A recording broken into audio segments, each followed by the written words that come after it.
Entonces, el diálogo es mucho más que el contenido de lo que escuchamos y decimos. Es un encuentro. No es una búsqueda de consenso. O es, tal vez, el consenso alrededor de la idea de que podemos sí sentir. No tenemos que ponernos de acuerdo. Pero acordemos que es en el diálogo donde el desacuerdo puede habitar. En el diálogo acontece algo que trasciende los dos puntos de vista. ¿Qué acontece? Aquí, el derribamiento de un monumento nos ha permitido abrir conversaciones alrededor de los ecos del pasado, de los usos que hacemos de él, de la configuración del espacio público y de las narrativas que se imponen y de aquellas que se ocultan. En fin, un diálogo alrededor de la ciudad que habitamos y de la que soñamos habitar. Que representan un país, que representan una historia.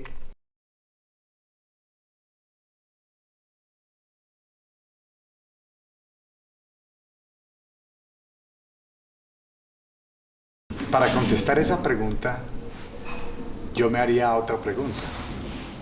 ¿Cuáles son los monumentos que nos faltan construir en el presente con visión de futuro? De esas voces que no se han escuchado o de esos eventos que no se han manifestado, no se han de alguna manera discutido. Entonces pienso que para poder decir que en el futuro vamos a mirar qué se hizo ahora, más importante es ahora qué no hemos hecho ahora sobre lo que pasó y que en el futuro podamos decir hicimos esto y por lo otro. Pienso que es importante como en este escenario que estamos en la actualidad, donde no sabemos qué estamos pensando, qué voces faltaron o cómo interpretamos ese presente.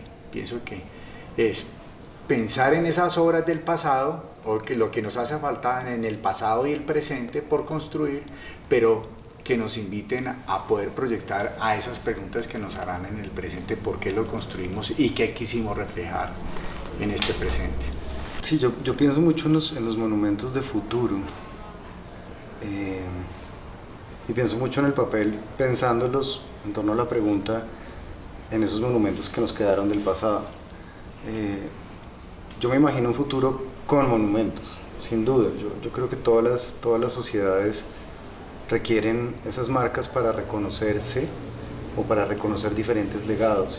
Yo creo que los monumentos de futuro, si los pensáramos con los que estaban en el pasado, en el presente, que es un poco la pregunta,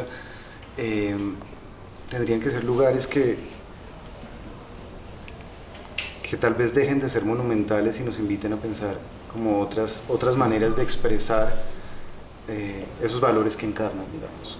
Yo creo que se agotó un poquito esa monumentalidad que nos parecía que mandaba un mensaje precisamente ligado a su monumentalidad, más que incluso a su figura. Vemos el Gonzalo Jiménez de Quesada y lo miramos hacia arriba. Creo que esos monumentos van a estar en el futuro, algunos de ellos muy importantes deben estar en el futuro, pero me imagino dispositivos completamente distintos. Me imagino que esos monumentos que estén en el pasado, por ejemplo, que recogemos del pasado y los pensemos en el futuro, puedan cambiar de lugares de repente, que no sean lugares precisamente fijados en el territorio o fijados en su materialidad.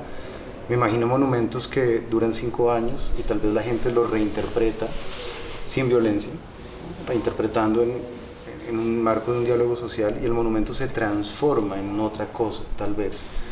¿Habrá monumentos perennes que tienen que continuar? No lo sé, es una pregunta que no sabría responder, porque precisamente las sociedades se hacen preguntas sobre su pasado distintas en cada presente. Las preguntas que nos hicimos en 1810 sobre la gesta independentista eran preguntas muy importantes para conformar una sociedad. Luego, 100 años después o 200 años después, como es el caso, nos estamos haciendo otras preguntas sobre lo que es la nación colombiana, por ejemplo, sobre la identidad colombiana, y en esa medida me imagino monumentos que sigan cumpliendo un rol fundamental como marcas para pensar, pero que de alguna manera puedan ser móviles, dinámicos, que recorran la ciudad, que propicien conversaciones sociales, y no monumentos que de alguna manera a veces son mudos, digamos, un poco, ¿no? que se vuelven paisaje, que no los identificamos como parte de algo importante para relacionarnos en un colectivo. No sé si eso irá a pasar, no lo sé, porque la fuerza del monumento es importante. Yo no niego la fuerza del monumento, y creo que para construir nación diversa son importantes los monumentos. ¿Qué forma tendrán? No lo sé. Yo no sé si al Bolívar lo podemos reinterpretar. Yo no sé si estoy diciendo una herejía, tal vez. Al Libertador, digamos, con la gesta, digamos, que implica, lo podemos reinterpretar. Lo que sí creo es que podemos discutir también su papel como hombre, que me pareció muy importante lo que dijeron en este espacio, y es que eran hombres de carne y hueso y eran hombres de su tiempo. A Gonzalo Jiménez de Quesada no le podemos pedir muchas cosas que ahora sabemos que le podemos pedir a una persona que tenga un carácter importante para pensarnos como nación.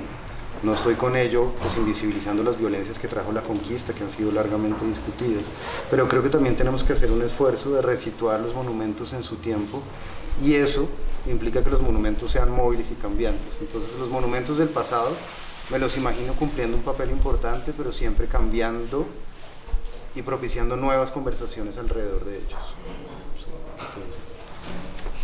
Yo le aportaría eso que has dicho muy sabiamente, y con su experticia obviamente, el tema patrimonial, y es que lo discutíamos en el último ejercicio, donde nos imaginábamos un ejemplo, la pregunta que nos pusieron, ¿cómo veíamos un monumento en el 3023? Entonces nosotros nos imaginamos ese monumento en Monserrate, con una luz que tuviese 180 kilómetros. Y entonces en este universo que ya estaba viajando el hombre a la luna y que pueda ver, que desde allá vean, entonces decíamos que fuera de otra manera, con luces, con perspectiva, con una visión allá, pero que podamos interpretar ese momento actual. Pero también lo decíamos que fuera interactivo, no fuera solamente el Gonzalo Jiménez de Quesada, sino también todo lo que representó Gonzalo Jiménez de Quesada, no una figura, sino unas imágenes que la acompañan, que también indudablemente veíamos que faltó esos muiscas, que faltaron esas comunidades que vivieron la ciudad y que no estaban y no han sido reflejadas, esas músicas, esas voces. Entonces nos lo imaginábamos muy interactivo, pero que pudiera reunir eso. Entonces no son espacios, un monumento físico, sino un monumento virtual, por decirlo así, que pueda congregar esas otras voces que no están. Entonces lo veíamos y nos pareció un ejercicio muy interesante. Yo estoy completamente de acuerdo. Me parece que el problema de los monumentos es que son a veces demasiado unívocos. Sí y no, porque claro, lo que vimos en la crisis de los monumentos es que muchas comunidades tenían interpretaciones distintas del valor del monumento.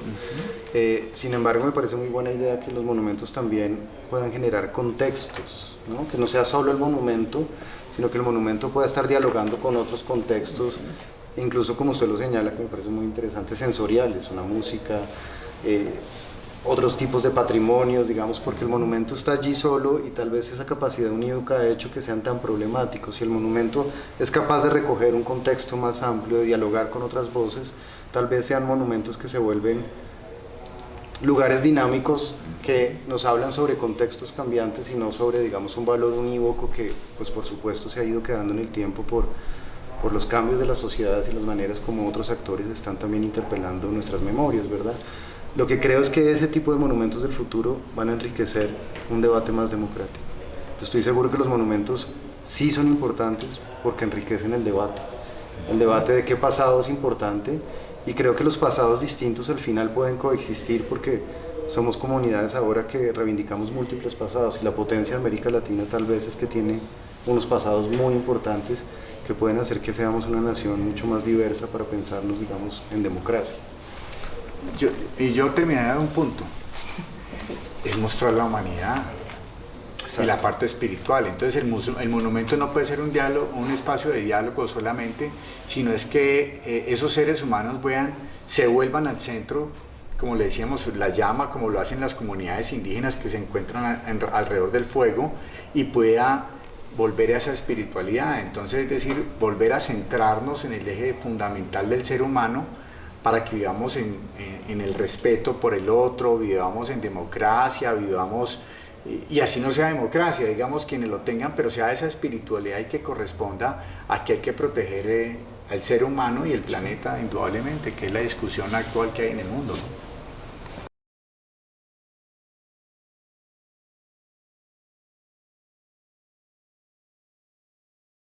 Aquí el debate también es que, pues si bien se fundó la ciudad, digamos, como la conocemos, la ciudad hispánica en ese momento, antes de la independencia, pues había otras ciudadanías distintas, con caracteres distintos, pero pues por supuesto la reivindicación de algunos pueblos originarios es que aquí había ya una dimensión del habitar este territorio, de reivindicarlo, conocerlo, construirlo espiritualmente, culturalmente. Entonces, primero habría que repensar, a tu pregunta, el carácter fundacional de el 7 de agosto de 1500 y verlo como un hito más de un proceso que, si bien no está libre, como casi todo proceso además histórico, de poderes, de violencias, de relatos que se imponen, ¿cómo logramos que la fundación sea comprendida como un evento precisamente mucho más amplio, donde unas fundaciones se sobreponen a otras, acallan unas voces, acallan otras?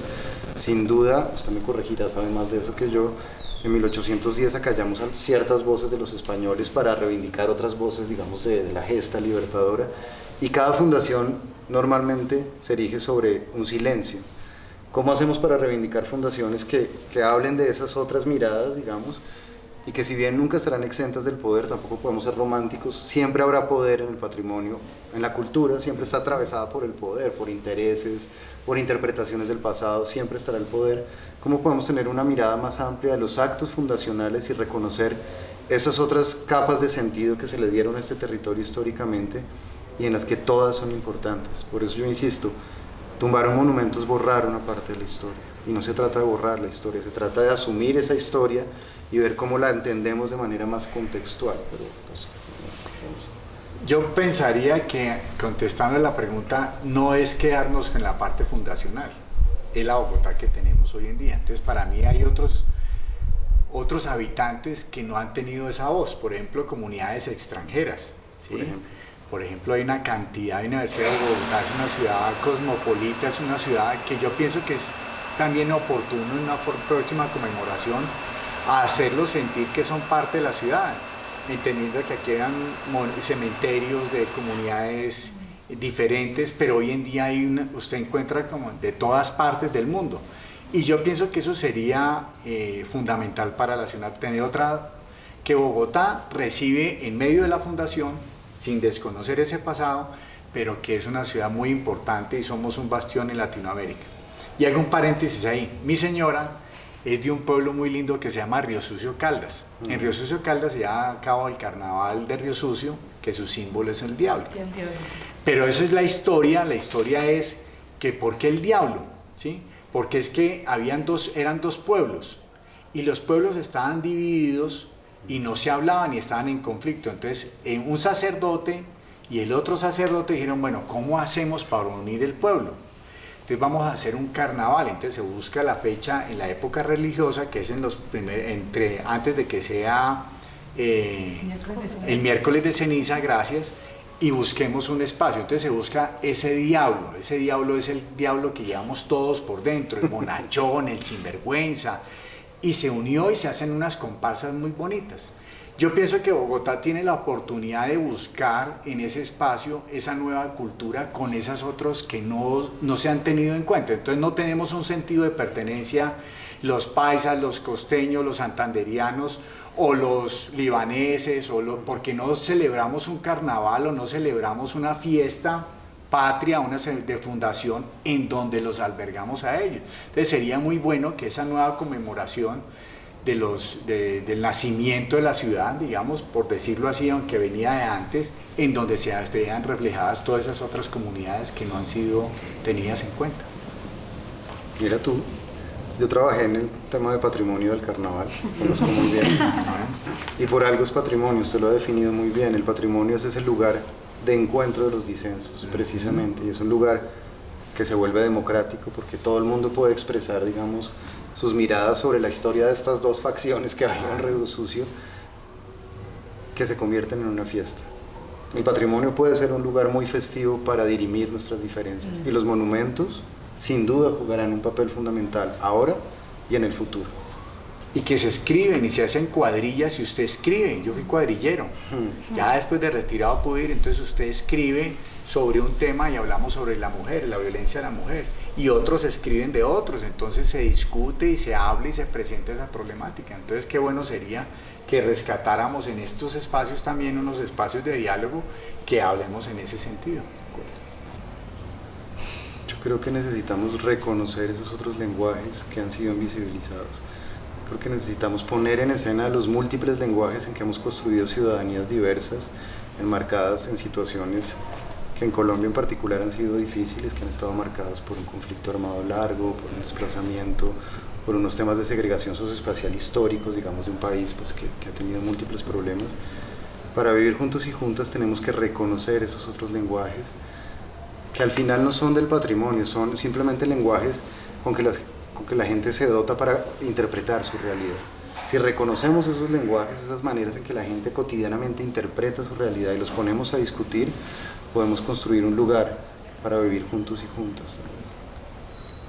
Yo haría algo que hasta me da risa aquí pensando en esa pregunta. Yo acabaría el norte y el sur y el oriente y el occidente.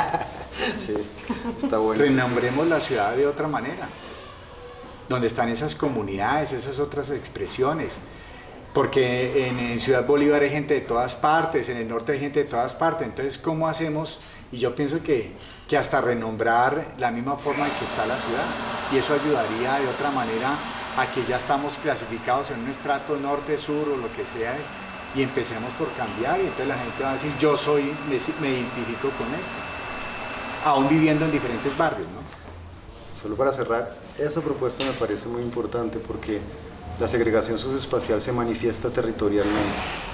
Norte, sur, los estratos socioeconómicos, eso ya nos hace pensar una cierta realidad y segregar a algunas personas porque sean del norte o porque sean del sur. Ese tema, digamos, de la segregación se expresa potentemente en el ordenamiento de la ciudad. Cambiar los ordenamientos de la ciudad, la manera de nombrar algo, es un primer paso para reconocer esos otros lenguajes.